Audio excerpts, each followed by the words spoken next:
Good evening, sir. Gareth, what you call me, surfer?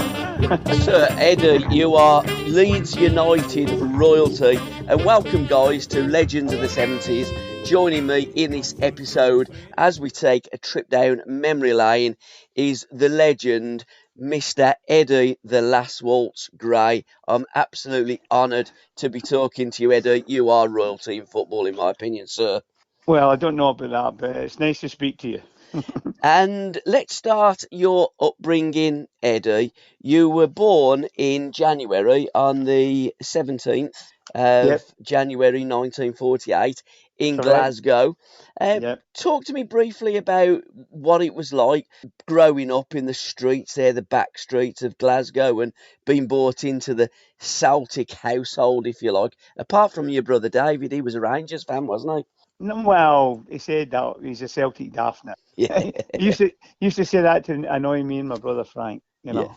But anyway, no, we grew up in Glasgow, and like a lot of people in Glasgow at that time, and tenement building, and well, it was a good upbringing though. I went to the local school, St Bonaventures, and played, for the school team when I was young. And then we moved to a big house in a state called Castlemilk. And Castlemilk was the biggest house in the state in Europe. When they moved the people out for the inner city Glasgow, out of the old tenement buildings up to sort of a new build estates. yeah. And that's where basically I was brought up, moved to Castlemilk when I was about 7 or 8, after we last left the Oatlands in Glasgow, which are all tenement buildings. And it was a good upbringing. I enjoyed every minute of it. Your footballing DNA, did that come from your mother or your father's side? Well, probably a bit of both. I mean, my mother's brother, my Uncle Charlie, he played junior football for Scotland, which is equivalent to getting, we're doing here to be an amateur cap, for your Yeah. country. And my dad would play. My dad must have been a good player, but my dad got wounded in the war and he couldn't play anymore. And people still say to me and my brother Frank, he's a good, but you'll never be as good as your old man. So, and that's true. I remember, kicking the ball about with my dad when I was young. He could kick the ball, just let's put it that way. Yeah. It was pretty much jumpers for goalposts, wasn't it, in them days? Any piece of grass or playing Well, if you had football in the roads. if you had a jumper, if you were lucky Yeah, enough to have a jumper, the yeah, jumpers were goalposts. Yeah, it's right. We used to use lampposts yeah. as goals, lampposts to the side of the pavement, or the side of the road. And you used to have to be quite nifty because the police didn't like you playing football in the streets. Yeah. So you used to have to be able to run a bit, pick the ball up when they came, get away quickly, then come back when they're gone. And that's where you learn your skills. The ball, when it hits the curb, it comes up at different Well, speeds and different angles, doesn't it? it's not so much the ball hitting the curb. Yeah, It's keeping your balance so you didn't fall in the concrete, in the gravel streets. yeah. That was the thing, and I think that's what a lot of boys in Scotland uh, learned how to play the game and have decent balance, because you didn't want to be falling down in concrete and scraping your legs all the time. Happened occasionally, but I think that's where most of the boys of that era learned to play. They learned to play in the streets. I think lots of young uns did. They were street footballers. They'd play over the fields. They'd play anywhere, and not with the case ball as we play with today, with tennis balls and rolled up socks, or literally anything Well, that you could kick. that's what we used to do at school. Yeah, We would fill a sock with paper yeah, and fill it as tight as we could and play in the playground. Because at times you weren't allowed to play football in school anyway with a proper ball. So you used to have to make it up and play with a bit of paper, but anything you could get your hands on that resembled the ball, you used it.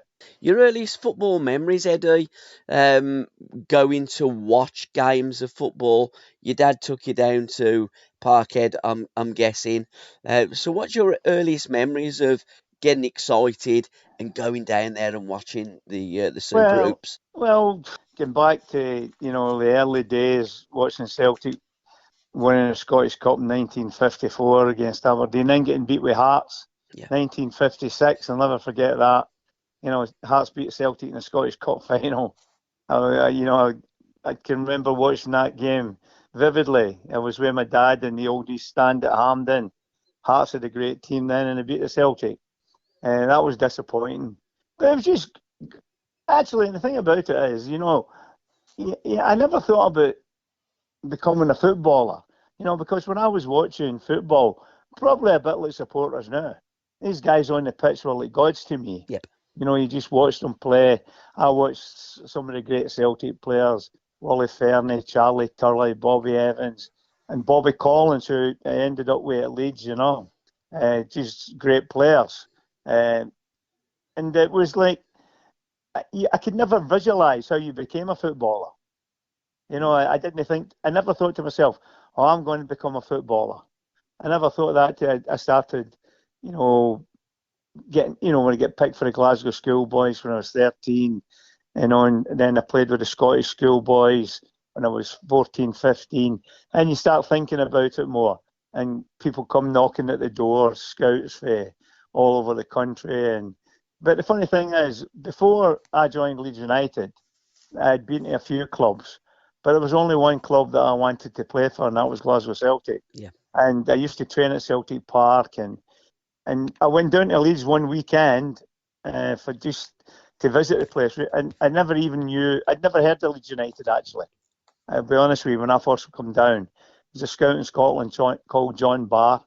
He told me the young manager, Don Revie, he was trying to build something at the club and he'd like me to go down for a weekend. And as soon as I went down, the manager, Don Revie, met me at the station himself, took me to a hotel. I was only 14 at the time, picked me up the next morning, and I was sitting with all the young boys from all over the country, and he came in, they pulled me out, and he took me training with the first team. So that impressed me. What was those early days like at Leeds United? Because I know that in modern times, people talk about the United team of the class of '92. We hear a lot of that. We hear a lot of the Busby Babes of '58, God rest their souls. But Yeah, we don't hear that much about that great Leeds United youth team that Don Revie assembled. And there were players there like, for instance, I mean, Peter Lorimer made his Leeds debut at the age of 15. Norman yeah. Hunter was an inside forward. He changed positions and formulated you guys into, in my opinion, the greatest team that British football's ever seen. Well, we were one of the best teams that I've played. I've no doubt about that. But when I went to the club in 1963, I joined the club in '63. I mean, like Peter joined the club the year before me. Peter played with the Scottish Schoolboys the year before I did. Peter Lorimer, he was a wonderful player. But so many terrific players. I mean, Jimmy Greenough was on the staff at the same time. Yeah. Paul Madeley, and that's no like even talking about players that were a couple of years older than me, like Paul Reaney, Norman Hunter, and then obviously in 1963 they signed Johnny Giles from Manchester United. Johnny just won the FA Cup with Manchester United, and they came to Leeds, and obviously him and Billy Bremner formed one of the greatest midfield partnerships in the country. But I think that when I look back, and I've always said this, the most important player at the club at that time was a chap called Bobby Collins. Yep. Bobby came from Celtic. He went to Everton. He was a great Celtic player, a great Everton player. He came to Leeds United when it was 34, 35, supposedly at the end of the career. And he taught everybody at the club, how to play and what winning was all about. He was a serial winner. And I think every player that played with Bobby would say I think he's the most important player that's ever walked through the gates at Ellen Road. The wee Barra. The wee Barra. as That's right. as he was called, wasn't he, Bobby Collins? Yeah, I watched him. I watched him playing for Celtic Yeah. when I was young with my dad, and he was a great Celtic player, as I say. And he went to Everton. He left Everton, and everybody thought his career was finished. He came to Elland Road, and he just was unbelievable. His will to win, his determination, his knowledge of the game, his enthusiasm for football. He is the most important player in my eyes that's walked through the gates. You know, there might have been better players, but not many anyway. But it might have been. But I think he's the most important for the point of view of teaching the young players that Don Revie had what winning was all about. You know, he was a serial winner, Bobby. And when you look at an inspirational figure, Bobby was that, and he was so much more. And I did a podcast with Johnny Giles, and John said he was a big part of John coming from Manchester United to Leeds, because he said, if it's good enough for Bobby Collins, it's good enough for me. And Bobby was in the middle, as you say, with Billy, but he got a really bad injury, didn't he, against Torino? And John asked the boss, didn't they, to play midfield? He broke his thigh. Yeah. And basically that was a downhill spiral for Bobby in a little bit. He come back for it, but that injury was really serious. Yeah. He was never really the same after that. He was still a great footballer, but he wasn't the footballer he was before that injury. I mean, before the injury, he was just unbelievable player. Everything he did it right. He was enthusiastic. It was tough. It was really tough, you know. He was just an incredible character at the football club. And even in training on runs, if you didn't win in a cross-country, say, for instance, he'd chin you, wouldn't he? Oh, he chinned me in a cross-country when I never won for his team. He did, you know. I get coined by an old pro Jim Story. Yeah. To say we could run in together, and we used to, Don used to split us into teams, and we'd play everything for points through the pre-season, and Story was in another team. They told me we'd run in together, we get the same number of points for a team, and sure enough, a yard for a line, Story sprinted away from me. I was only 15, and Bobby came in, and I told Bobby what happened, and no sympathy, he just chinned me. That was it. Bobby came from a hard school, and he's probably, as I said earlier, in my mind, he's the most important player ever to walk through the gates of Elland Road. And that is so important. I don't think the kids have that upbringing today. You know, you learnt your trade from the ground staff, going into like the youth team to the reserve team, and playing with them fantastic senior pros that really managed the team for the gaffer, didn't they? Your team's only as good as your senior pros, isn't it? I remember, you can remember vividly when I was young, 15, and, you know, like maybe at half time in a game, I used to try and sneak into the corner of the dressing room, and Bobby would be holding court. Yeah. And Don Revie just used to stand back and just, you could see him thinking to himself, go on, Bobby, you tell them, you know. Yeah. And Bobby was like that. Bobby was, if he didn't think it was been done right, if players weren't pulling their weight, he would tell everybody. And it was, when you forget about Bobby, he was only 5'3". Yep. He took size 4 in the boot. Yeah. But he was a giant of a footballer. Another giant of a footballer was Dave Mackay that you referenced when Hearts beat you.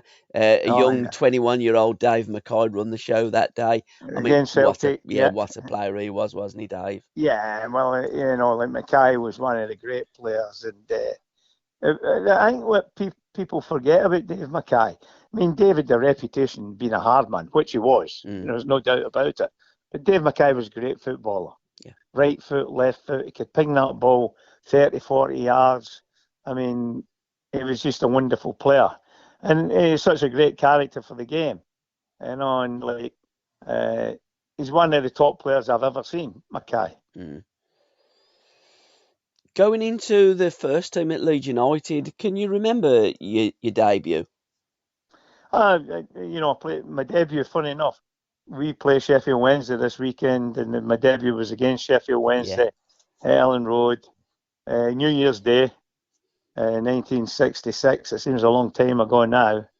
I was 17 at the time, and fortunate enough to play. We won the game and I scored a goal in my debut. So that was nice to look back and think about that, you know. So many happy memories from a wonderful career. Luckiest and unluckiest grounds that you played at, Eddie? I never really used to think about football like that. Yeah. What's an unlucky ground? I Mhm. used to think that if we get beat, it was our fault. You know, like Yeah. we weren't up to it. And I mean, there's, you know, like we didn't lose many games, you know, in a season. You know, like you could count in, the fingers of both hands how many games we'd lose Mhm. in a season. I think it was one season we only lost 2 games. And like you just get used to playing. I think I was very fortunate. I mean, Don Revie obviously built the club, and his thoughts to the old chairman then, who was called Harry Reynolds, Yeah. and he says to Mr. Reynolds, I know that we've not got a lot of money, but if you just back me a little bit, I'll try and sign all the best young players in the country. And he signed a lot of top class young players, and we grew up together. And obviously, Bobby Collins, was for Everton. He was a top player. And then another masterstroke for Don in 1963 was signing Johnny Giles Yeah. from Manchester United. Mm-hmm. Johnny's probably the best player I played with. He was a wonderful player, and not just a wonderful player, but a great knowledge of the game and a great knowledge of how teams could hurt us when we played and how we could hurt other teams, what areas of the field we could get on top of them. So, when you're growing up and you're playing with players like Collins and Bremner and Giles, who are, wonderful players. Some of they're among the best players that have ever played the game. And you had like other players like see Norman Hunter was some player.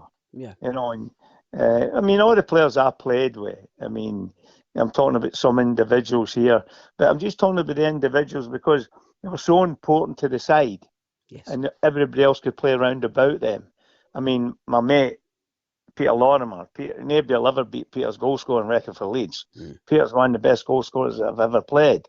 So you had, your players like, Giles and Collins, who were great students of the game, and players could play and learn for people like that. What was the boss like?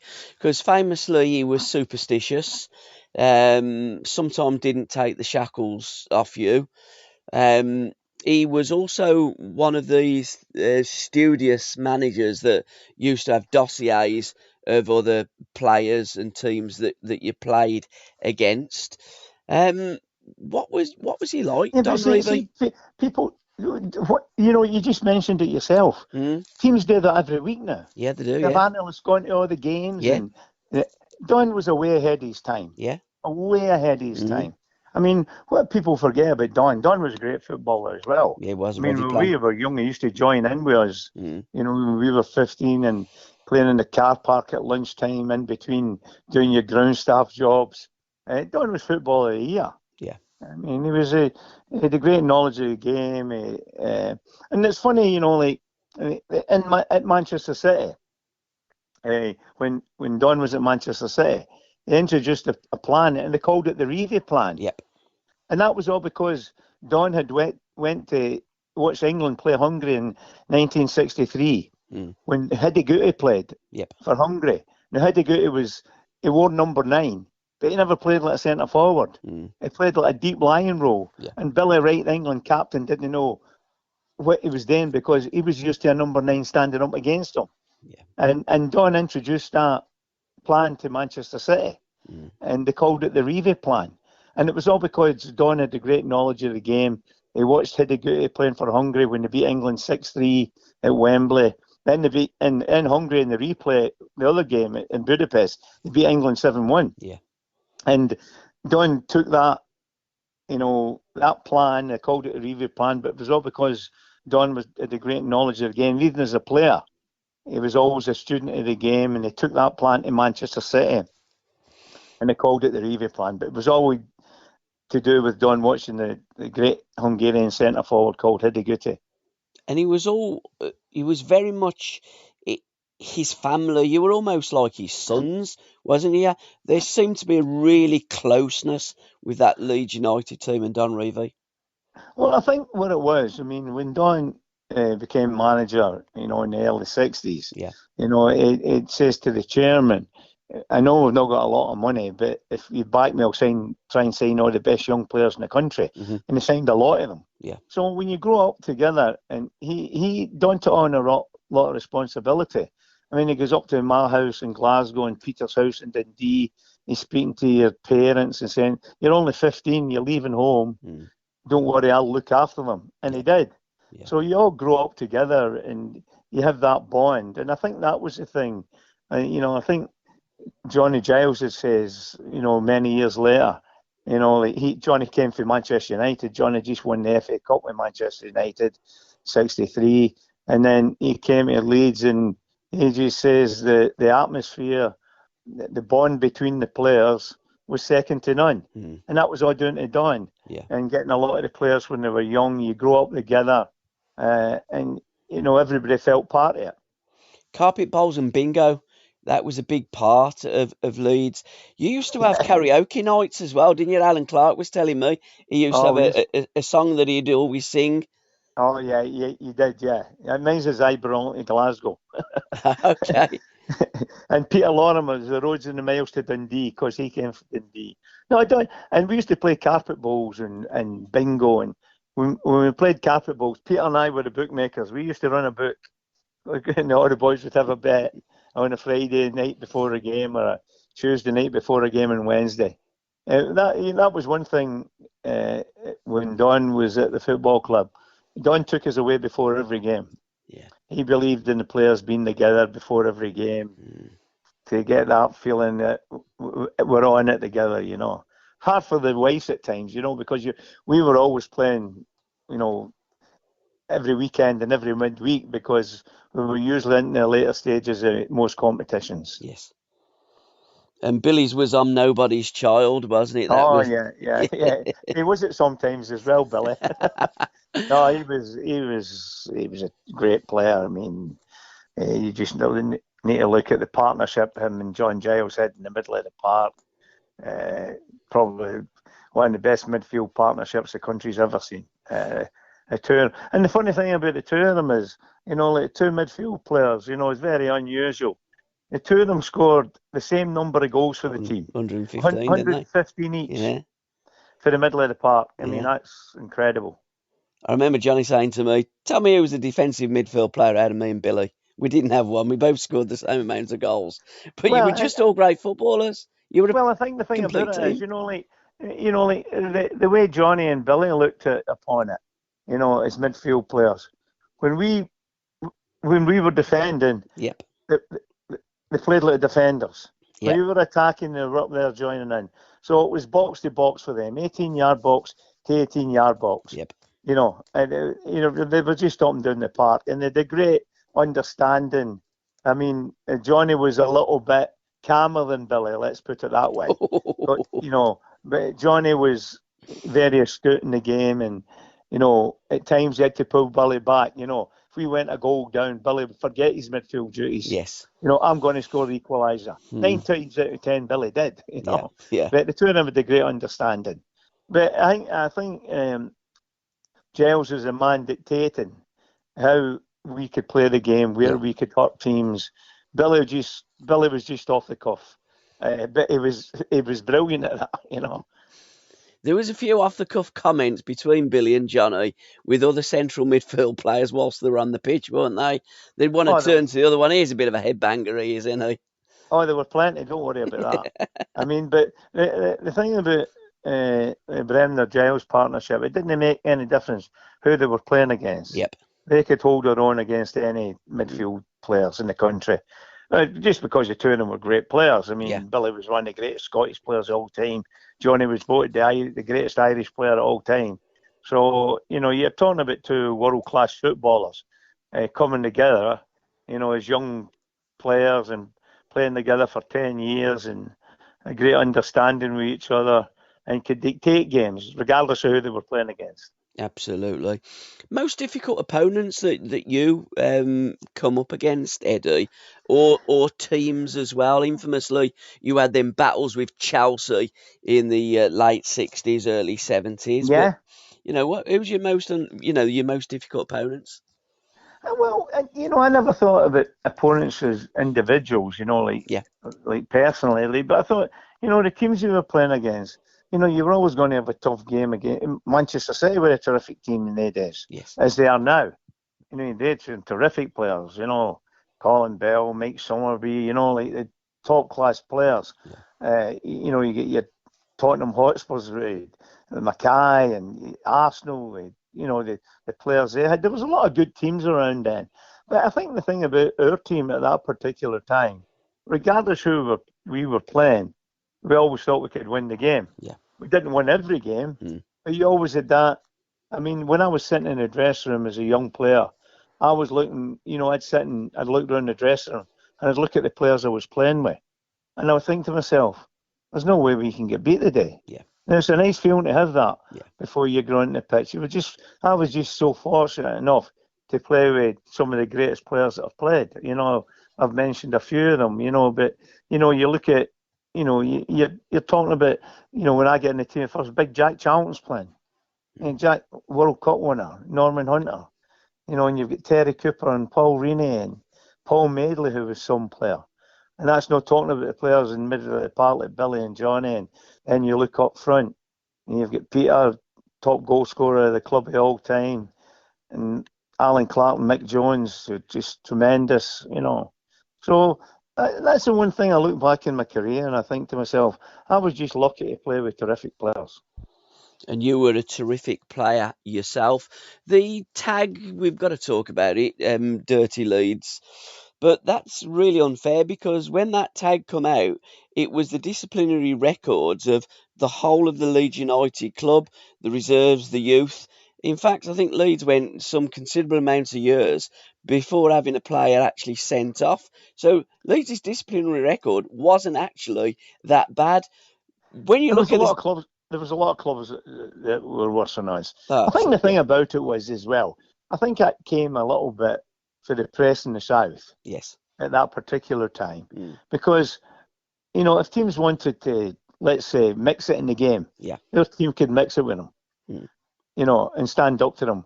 If they wanted to play football, their team were as good as any team playing football. So I think that's where it came. Like just the press having a go.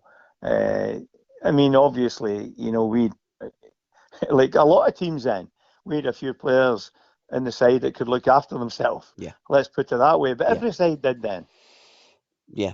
100%. Every team had their Yeah. hard men, their hatchet men, and I guess And, no more so than Chelsea with well, Eddie McCready and Chopper Harris.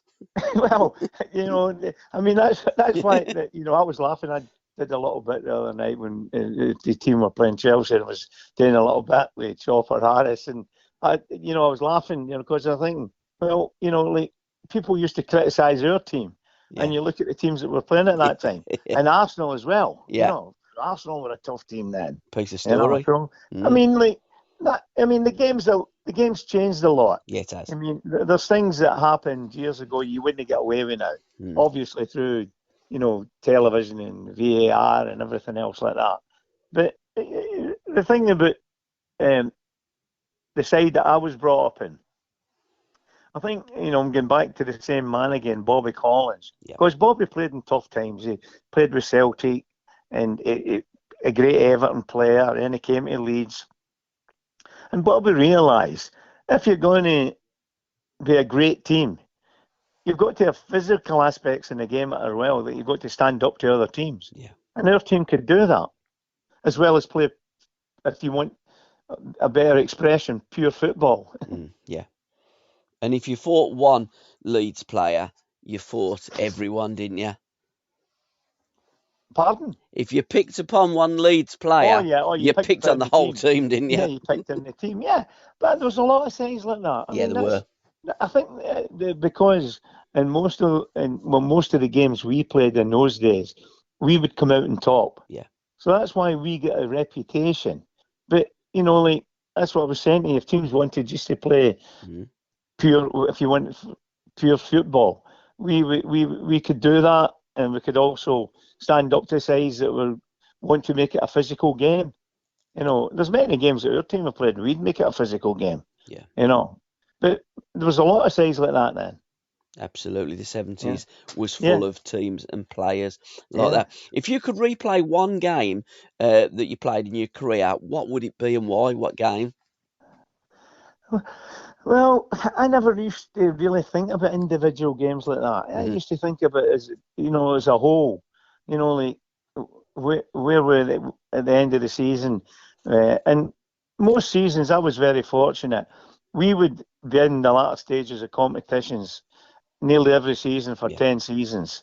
Like whether it be League Cup, FA Cup, European competitions, and obviously the League Championship.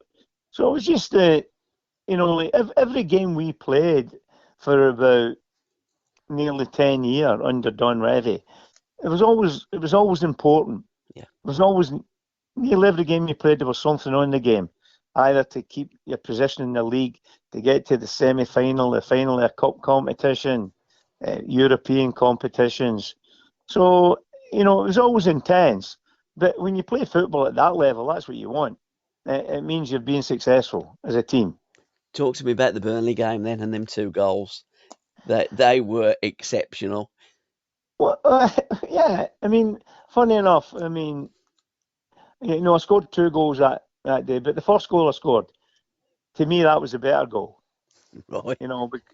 Because I had to control the ball quickly, and I seen the goalkeeper off his line. I chipped it over him. Yeah. The second goal, like you don't think to yourself, when I pick the ball up wide, I'm going to go by 3 and 4 people or whatever it was and score.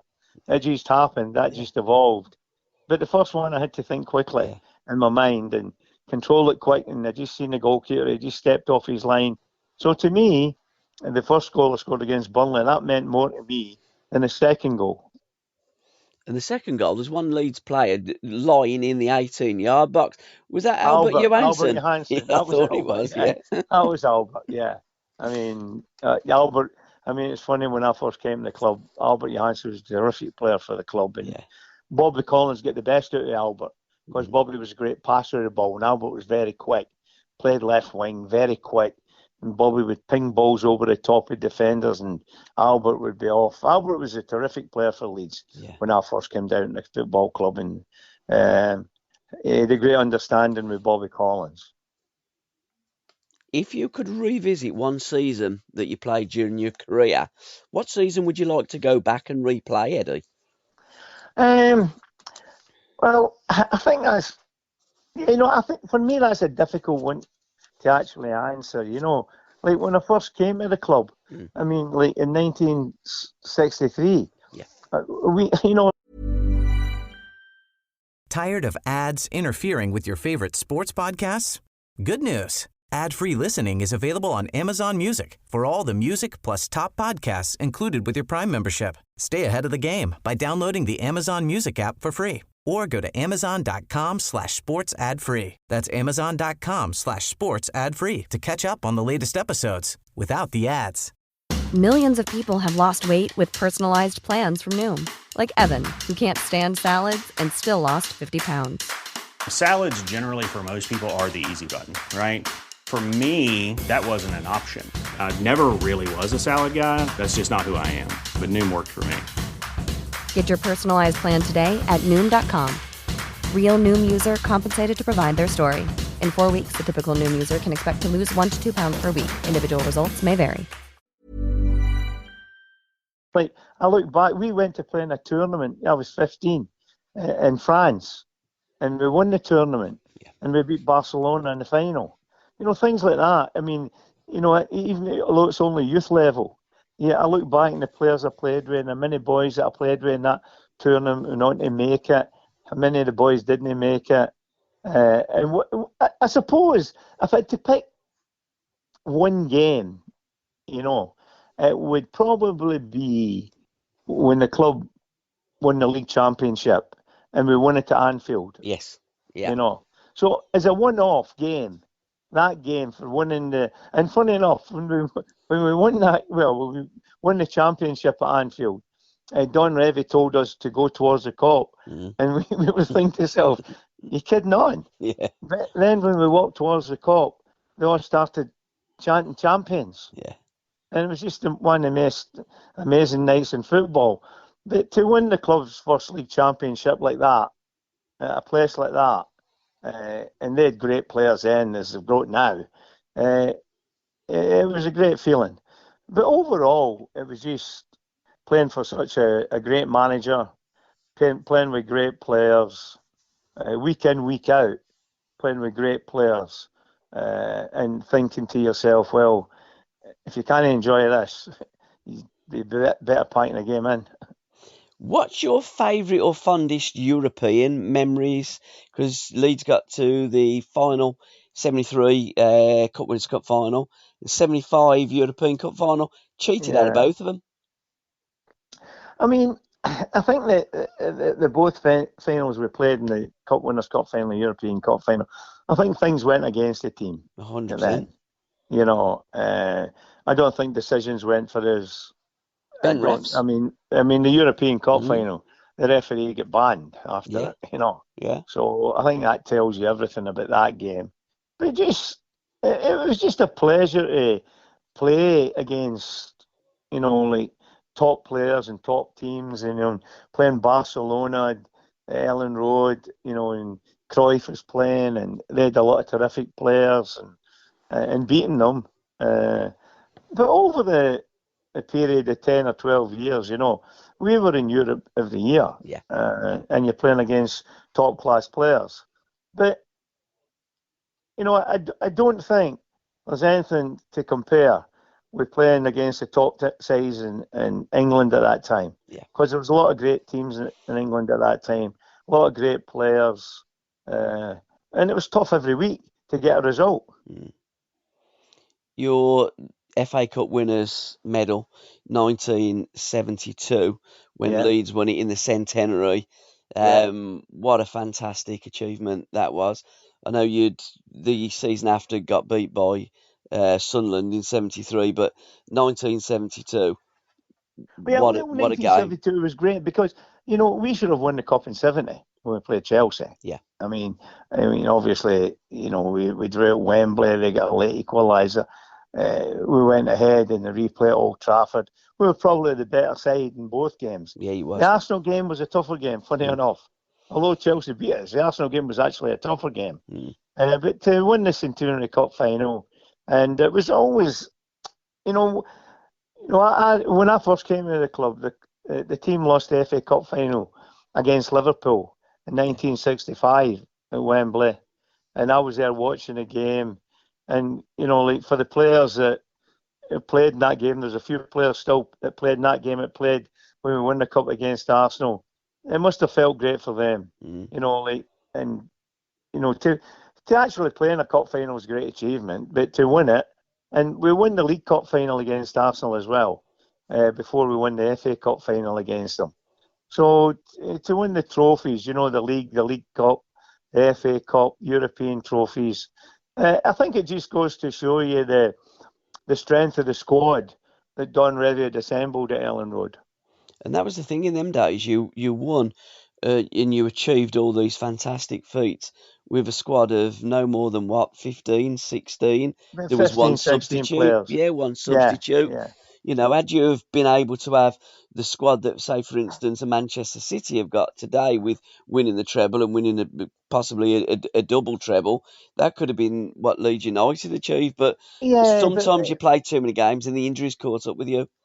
Yeah, well, that's the thing about games there. Like I remember, going back a few years, we played the 1st of April, the 2nd of April, and the 4th of April. All big games. Yeah. And one of the games was the semi-final European Cup against Celtic, and you're playing big games. So you're playing 3 top games in 4 days. That wouldn't happen now. No. You would get at least about 3 or 4 days break before you played games.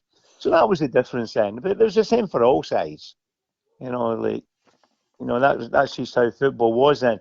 And I think the thing about it is we were playing so many games because we're successful. Yes. And we're in the latter stages in most competitions we played in. And that was a great feeling to be able to do that. In every dressing room, you had comedians, ladies, men, dressers, etc., etc. Who were the great characters in the Leeds United dressing room? What were the boys like? What were the characters of the lads? Oh, they were terrific. You know, they were all a lot of different type of Yeah. characters. I mean, Billy Bremner was probably the best. Just Yeah. let's put it that way. Yeah. I mean, we used to get across the road for lunch every day, and there'd be 14 years, 15 years, and we used to toss up. You know, if you ended up losing a toss, you know, with only 2 or 3 left, you had to pay for the whole lunch. And if one of the Scottish boys lost, Billy would have a cup of tea. If one of the English boys lost, he'd have a 3-course lunch, 2 Kit Kats, and 2 Kit Kats to take home for the kids. And that was the rules, though. Now, Billy was a character. He was a great player. He was a character, Billy. Was that Sheila's calf? He must have been hard to control for Don in the early days. Yeah, I bet. Because Don played You with know. him, didn't he? Pardon? Don played with Billy in the early Don days, didn't played he? with Billy. Yeah. Yeah, Don played with Billy. Mhm. You know, Billy came to the club. Billy played with the Scottish Schoolboys in 1958. Yeah. So Billy came to the club, you know, 4 years before I did, 5 years before I did. You know, Billy was a bit older, and he played with Don, yeah. Yeah. So Don knew him, and he knew all about him. And I think the best thing Don did to control Billy a bit was make him captain of the team. Yeah. Because even when Don was making him captain, I don't think Don would actually think Billy would have been captain material. Yeah. If you know what I mean. Yes. Very fiery, and Yeah. you know, like, Yeah. could lose it, and you know, but it just goes to show you how clever Don was. You know, that was an inspirational moment, I think, for Don to make Billy captain. And Billy was the type of player he would revel in that. He would love that. I'm captain of Leeds United, you know. Give Billy a big lift and make him feel like he'd think he was even better than he thought he was. And he thought he was a good player, and he was a great player. The calf that you referred to, was that Sheila's calf? Yeah, Sheila's calf across the road. Terry Yoris, you know, it was Terry Yeah. Yoris' mother-in-law when he was with Christine, and you know, we used to go across there every day for lunch, and it was right across the road to the ground. Yeah. And we used to always get into the back room. The table would be all set, and with some laughs in there. But it was terrific. I mean, that was that all helped the spirit of the team Yeah. at that particular time, and everybody was in it together. What was the best bit of advice that you were ever given, Eddie? Probably the best bit of advice was for, well, first of all, my dad, when my dad was living, but when talking about the professional game with Don Revie, you know, he used to say to us, you know, like, never forget concentration, confidence, and courage. He used to always say the 3 C's. Yep. When you play football, concentration level. Yeah. You know, and that's very important in football.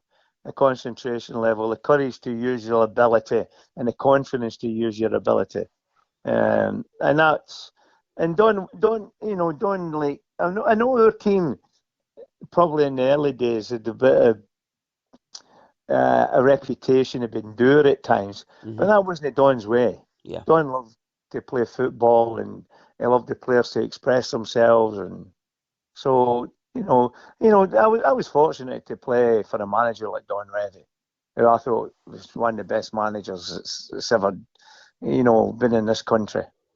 And after you won the title at Liverpool, you won the title in 1974. You went Yeah. on that fantastic unbeaten run. Now, before the season started, Don had a vision, didn't he? He wanted you guys to go unbeaten for the whole of the season. Well, he thought it was possible, and it was possible actually, because we never lost many games. I think we lost, a few games, Mm. But Don had a great belief in the players that had assembled at Ellen Road, and quite rightly so. When you look at the players he had at Ellen Road, I mean, as I said earlier, some of the best players that have played the game. Yeah.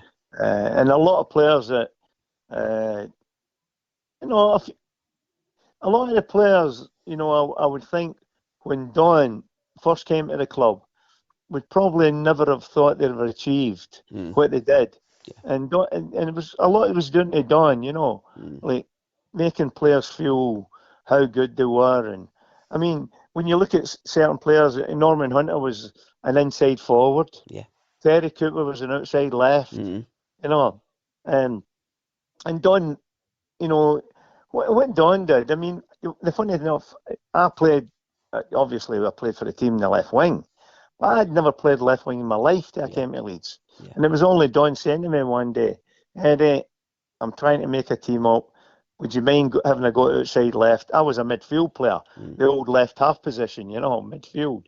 And Don says to me, I would like you to have a go outside left. And I says, that's fair enough. And I played outside left. So I never considered myself as a winger. I consider myself a frustrated midfield player all my career. What was your highest high and your lowest low during your career? Lowest low was probably, from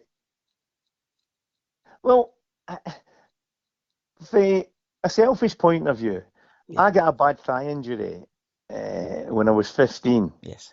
And it troubled me all the way through my career. I had about 5 operations on it.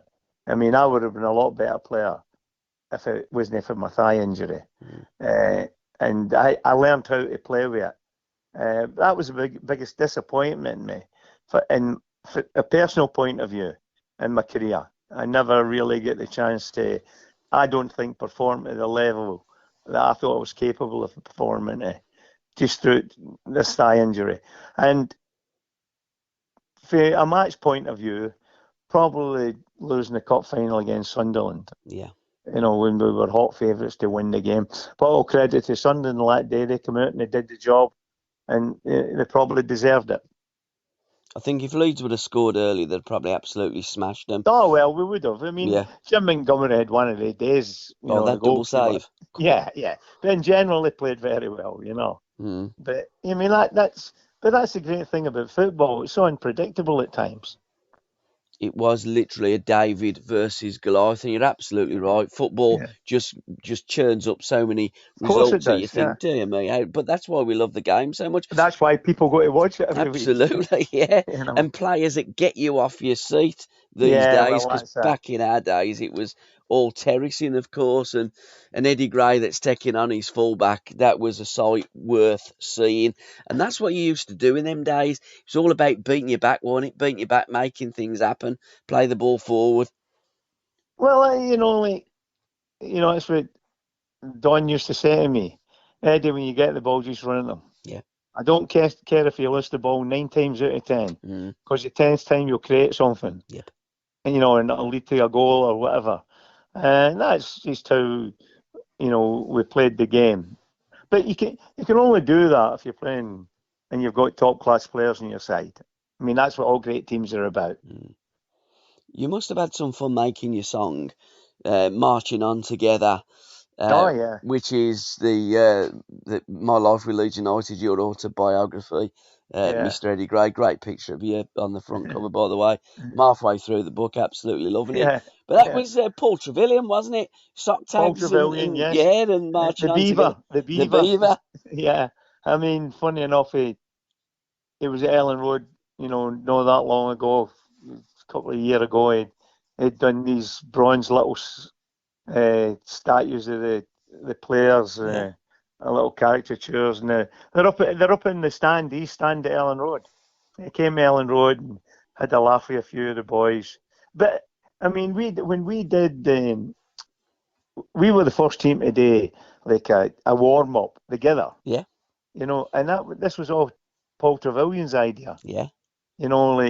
Because at that particular time, I think you'll know yourself, the team, people ever thought the team was dour and never get the credit they deserved. But once we did this warm up and we done it in unison, the first team to do it, people started to think, and we wore the sock tabs, and people started to think in the team in a different light then.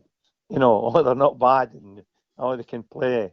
So that was partly down to Trevelyan, and Don Revie getting together and formulating something that would catch fire the imagination of the fans. And also, you used to come onto the pitch, didn't you, and wave to the crowd. You Oh kick yeah, that was balls it. into the crowd as well. It was revolutionary. Yeah, that was all part of it, Yeah. And it was all Paul Trevelyan. He had ideas, and him and Don sat down together, and we could do this and do that. I mean, and that, like, I think that was the start of people thinking a little bit different about the team and Don Revie and the club in general. Absolutely. It was. I think it was Paul being over in America and all these different things that he had inside his head. He did take it because he's a Tottenham fan. He took it to Bill Nicholson and he sent him to Don Revie. Sorry. It worked for our club. It did work for our club at that particular time. Tell me about it. And then other sides started to do a warm up and and then that's where the teams all warm up together now. The players were, whereas before Trevelyan, players would run on as individuals, do their own warm up and just go on with the game, and it just all evolved for then. The 1972 FA Cup semi-final against Birmingham City at Hillsborough. Yeah. You both wore your away kit. Can you remember why? No, I don't. I don't remember, but I know we did. I think they were going to clash. I don't know, and they may have just decided, well, both teams will wear their away kit. I don't know, but I mean, it didn't do us any harm that day. That semi-final against Birmingham. We probably won that game quite comfortably. Yeah, you did. So, but I can't remember why we did that or what the reason was. I can only just presume that the teams might have came to an agreement. Well, we'll both wear their away kit, just in case there was any argument who was going to wear their home kit. But that day you were superb. I remember Johnny telling me it was one of the best that he felt that Leeds played in that semi-final, in 72 in particular. He thought it was a great succession of games that you played in 1972. Well, I think in 1972, 71, 72, probably the team were at their peak. Yeah. And played some great football. I mean, it didn't make any difference who we were playing. We always felt very comfortable. We could go out and win the game comfortably. Yeah. And I think Johnny's always says that he thinks that, the best years were between 1970 and 1973, when we were probably at the peak as a team. Your most prized possession that you received through your playing days, Eddie, what would that be? Well, I would think winning the First League Championship. Yeah. That the championship medal for then, it meant a lot to the club. I mean, the first league championship they'd ever won. And when you're playing 42 games, whatever it is, on the season, you come out on top. That's not a fluke. It's not like playing maybe a one-off game in a cup tie and you maybe scrape through. You're playing for a lot of games, a period of time, and you're successful over that period of time. You're consistent, and you prove you can match yourself against most sides at play. So I think, going back to winning the First League Championship, I think that would be the pinnacle for the team point of view and an individual point of view for me. You played with great managers, played for a great manager, and you played with great players. Is there a manager that you would have liked to have played for during your career, or a player that you would have liked to have played with? Well, manager, I did get a chance to play for a manager that I would, great respect for, but he never stayed long enough, and that was Jock Stein. Yes, yeah. When Jock came to the club. Yep. If a player that I would love to have played with, I can only say Jimmy Johnson. What a player! Yeah, he was some player. That's what it must have been great for players like Bertie Auld and Bobby Murdoch, who were two great midfield players. To get the ball and get to Jimmy, and then Jimmy would just do his stuff. He was a defender's dream, wasn't he, Jimmy Johnston? Just go and have it, Jim. Oh, right. I know. We don't light a cigar up, couldn't we, on the halfway line? Jimmy was some player. He was just tremendous. Nearly impossible to get the ball off him. Yeah. I mean, when Celtic beat us in the semi-final of the European Cup at Hampden, they beat us in the second leg. Yeah. I mean, it was just unbelievable that Mm. night. He was a great player. Yeah.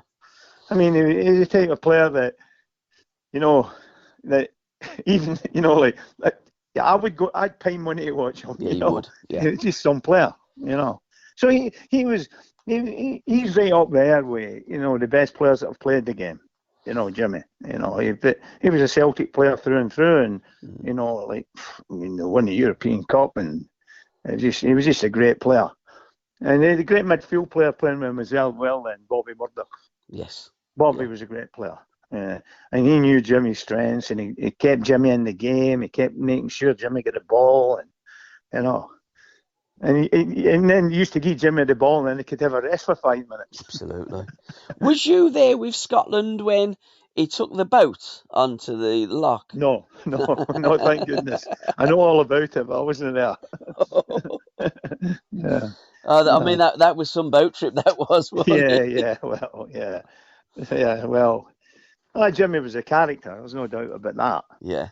But what a player, And often gets missed out when people talk and look back in, time, world-class players and the greats. Jimmy Johnston was one of the great wingers, natural-born footballers ever to put a kit on, wasn't he? Oh, Jimmy was one of the best players ever. Yeah. I mean, he was just a great player. Yeah. I mean, when you look what he did for Glasgow Celtic, and he just... He loved Celtic, Jimmy. Yeah. He was a Celtic man, and he just loved playing for Celtic. And he was voted the greatest Celtic player of all time. Yeah. So that says everything, because there were a lot of great players played for Celtic. And who would be the best Rangers player, Slim Jim? Jim Baxter would probably be up there. Yeah. He would take a bit of beating, Jim Baxter. Jim Baxter was a great player. There was a lot of terrific players in Scotland then, because the game was a little bit different then. The Scottish teams could hold on to their players a little bit more. Yes. But when the Premier League started, then that's when the players started to drift away. To Scotland. I mean, one of the greatest signings, and it was a great signing, was when Tottenham Hotspur signed Dave Mackay. Yeah. In the early 60s. Yep. Because Dave was a great Hearts player, and and Tottenham signed him, and everybody knows what Dave Mackay did for Tottenham. Yeah. But then later on, the Scottish teams before the Premier League come in, they could hold on to their players a little bit easier. Yeah. It's more difficult for Scotland now. Go on. No, I was going to say, what's your favourite memory of putting on that Scotland jersey and listening to the crowd singing Flower of Scotland and playing in them home internationals? It must have been fantastic.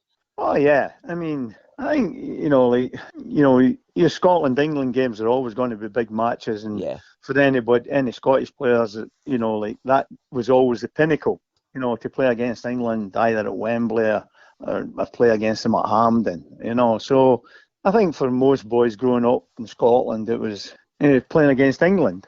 In those days, things have changed a little bit now. There's so many European competitions and world football, but the England-Scotland game's always a big game. If you could have a one-to-one with anybody, dead or alive, so like from the history of the planet being formed to now, who would it be with and why? Who would it be now? Are you talking of football? I tell you, Muhammad Ali. Right. Okay. Yeah. Yeah. I was a big boxing fan when I was younger, and I just loved Muhammad Ali. He was a great fighter. It'd been quite nice to sit down with him and just listen to him. Well, you wouldn't have got a chance to say anything, would you? No, I mean, I remember because he used to do a lot of stuff, didn't he? Particularly in the ring, but outside the ring. On Parkinson, Mohamed Ali. Yeah. Remember, And Brian Clough, he's like, Clough, I've had enough. And Cloughie was there. Cloughie said, I want to fight him. I mean, a great character, Brian Clough. We've got to mention Brian, the 44-day stay at Leeds United. It was never going to happen. It was always going to end in tears, wasn't it? Well, yeah. But, I mean, later on, Brian says to me, after he left Leeds, he says, I done it wrong. Yeah, he did. He says, I could have done it differently. Because he come in like a bull in a china shop. You're saying to top-class players, throw your medals in the bin, and, that doesn't get done well. He came just after we'd won the league as well, yep. And I think that but even by that, I mean, I've got to say, Brian Clough was one of the greatest managers this country has ever produced. Yeah. I mean, my brother Frank went and won the European Cup with him. Yeah, he did. At Forest. And he was a great manager. Probably at Leeds, I think because him and Don didn't go on too well together. Yes. And I think he came in with that attitude that I'm going to do things differently, and, so it just didn't work for him. But I have great respect for Brian Clough and what he did for the game in this country. Did you ever watch The Damned United, Eddie? What was your take on that? It was just a movie. Yeah, it was, wasn't it? There wasn't much truth in it. No, it was just a movie. That was it, So just watched it and enjoyed it for what it was. Sadly, though, when people watch movies like that about something that really happened, they tend to think that everything that was said in that was true, and it was just a figment of people's imagination based on a little bit of truth. Yeah, I mean, there was sparkling, little bits there and here and there that were true, but in general, it was fiction based in fact. Absolutely. If you wasn't a football player, Eddie, what do you think you would have become? I've not got a clue. Really? I don't have a clue. I mean, it's all I've done since I was 15. Yeah. So, well, before I was 15, I mean, I played with the Glasgow schoolboys when I was 13 and the Scottish schoolboys, obviously, when I was 15 and came to Leeds. I just don't know. I mean, that sometimes when I think about that, I actually shiver a little bit. And I thought, what would I have done? Because, you're obsessed with football. Yeah. But even then, when I was younger, I never thought about how you became a footballer. Yeah. I mean, these guys were like gods to me. When I used to go to Celtic Park and watch Scotland play, you never actually think, oh, I'm going to play at that level one day. Yeah. But it only happens when, clubs start to come after you when you're 14, 15, and then you join a football club and you realise that you've got the talent to play the game. What hobbies did you have? Did you play golf? Were you a cricketer? No, we used to play golf. We liked to golf. Yeah. We used to play golf. We always had a club championship every year. While you were at Leeds? Oh, yeah. Yeah, golf was a big game because Don Revie was a big golfer, Right, okay. Don won they used to have a professional footballers championship every year, golf. Okay. And Don won it twice. Blimey. Don at one time, Don was playing off 2 handicap. Wow. Don was a very good golfer. So we played a lot of golf. And we used to have an annual championship at the club every year. And Lorimer and Peter and I ran the book. We were the bookmakers for the championship. We got stung a couple of times with a couple of sharks, that we didn't know about. And all the boys lumped on them, Away from football and golf, what did you used to watch on the television? I mean, Top of the Pops was a staple. We used to have things like the Sweeney and Minder and no. Morecambe and Wise. Was you not a TV person? I like Morecambe and Wise. Morecambe and Wise, but no, I when younger days I wasn't a great television man, Yeah. You're too obsessed with the football and playing football and watching games. And I mean, we used to travel. Me, Peter Lorimer, my mate Jimmy Lumsden. Peter drove a car when he was 17. I don't know how he got away with it, but he did. And we used to drive up and down the country to watch games. I remember one night, me, Joe Jordan, Jimmy Lumsden, Peter, we went to we went up to watch Joe, and Gordon McQueen was with us. and we were leaving Hampden, and we lost the car keys, and we had to get a taxi back for Glasgow. Because we had to be back for the next morning training. Yeah. Because Don didn't know we were going to the game. He wouldn't have liked that, you know. So we had to get a taxi back. That cost us a few quid. I bet it did.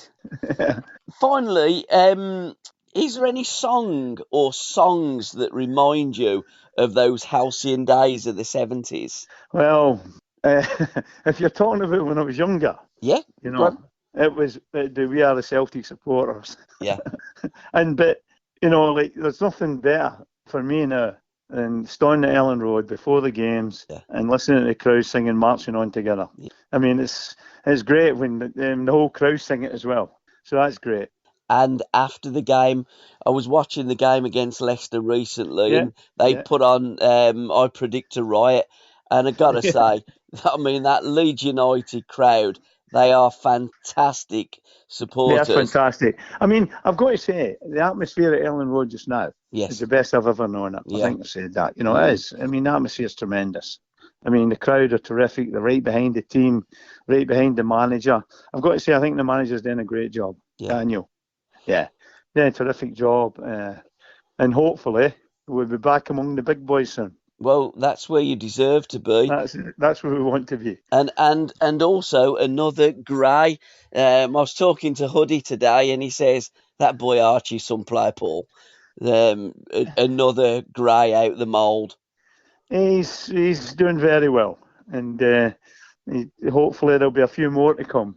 There's a little lad named Harry as well behind him, isn't there? Harry's there, yep, and Harry will be probably joining the staff soon, and I've got a grandson that plays at the academy as well. You know, how old is he? He's about a little bit younger. He's younger. Got ya. He'll be, but he can play. So hopefully, I'd like to see them all playing together for Leeds. That'd be fantastic, wouldn't it? Yeah. Fantastic. Okay. What a wonderful trip down memory lane, Eddie. Yeah, Can I thank you so much? And I was absolutely right. You are royalty, and I am right in calling you sir.